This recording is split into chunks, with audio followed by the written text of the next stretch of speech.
Hello everyone, welcome to our YouTube channel Premiere Next. In this video you are going to get all the information related to the latest updates of the movie called Our Father, the Devil.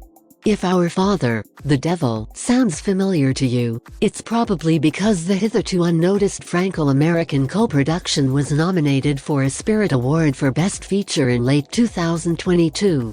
The first film by Ellie Foamby had its US premiere a few months previously at the Venice Film Festival. Even if it might be a stretch to label it one of the best films of the year, it is undeniably deserving of praise. The mysterious drama is a piercing, somewhat ungainly examination of trauma and forgiveness that takes you to unexpected places and leaves you wondering how you ever imagined it could have gone anywhere other.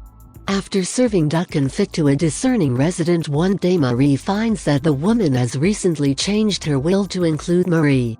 Marie is the head chef of an expensive retirement home in the south of France. The first indication that anything is amiss despite what seems to be a happy life emerges early on, in a blink and you'll miss it scenario as Marie changes one night. We can still make out weird scars just below her shoulder in the dimly lit room she's in, scars that like round cup marks. Though Foamby's camera doesn't linger on them, it's hard not to consider that scar tissue when, moments later, Marie faints upon seeing a recently arrived African priest preaching at the retirement home. As he muses on the challenges of living up to God's example as flawed beings, this man of the cloth is initially framed from the neck down, allowing us to see his collar but not his face. The first indication that anything is amiss despite what seems to be a happy life emerges early on, in a blink and you'll miss it scenario as Marie changes one night. We can still make out weird scars just below her shoulder in the dimly lit room she's in, scars that like round cup marks. Though Foamby's camera doesn't linger on them, it's hard not to consider that scar tissue when, moments later, Marie faints upon seeing a recently arrived African priest preaching at the retirement home. As he muses on the challenges of living up to God's example as flawed beings, this man of the cloth is initially framed from the neck down, allowing us to see his collar but not his face. Before she passes out, the camera pans in on Marie's face as tears start to gather at the corners of her eyes as she slowly makes her way to the room he and his makeshift congregation are in. It seems as though the mere sound of his voice is setting off alarm bells in her head as she makes her way down the corridor. It's a great scene that shows there's more tying these two characters together than just the fact that they both immigrated from Africa to France. The problem with the past is that it frequently affects the present. It would seem that Father Patrick, as the priest refers to himself, is evidence of this. He is exerting authority and preventing her from moving on in seemingly minor, innocent ways, like entering Marie's kitchen after hours to get more soup, though we are not sure from what.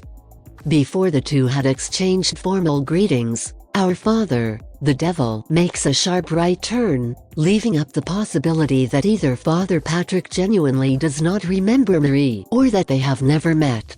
We can't be sure, at least not right away, because she always seems so anxious when she is around him. It's frustrating when Foamby gives a clear explanation as to whether Marie and Father Patrick are actually acquainted because Our Father, the Devil, feeds on that ambiguity. It's difficult to describe the tonal oddity of switching from an incredibly intense scene between Marie and Father Patrick to a completely different sex scene accompanied by a conventionally romantic soundtrack, but at least the rest of the film isn't as disjointed. Just as Marie's attempts to keep this part of herself and her past separate from the rest of her life don't always succeed, neither do the films.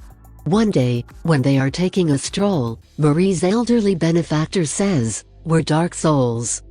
Because of this, we get along so well.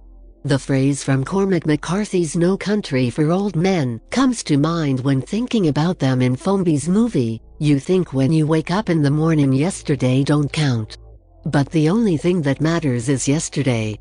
What else exists? The days that make up your life are what it is made of.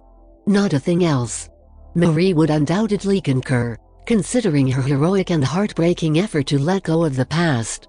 If you are watching this video on YouTube, Please click on the like button and subscribe to the channel for the latest updates related to upcoming movies and series. Related to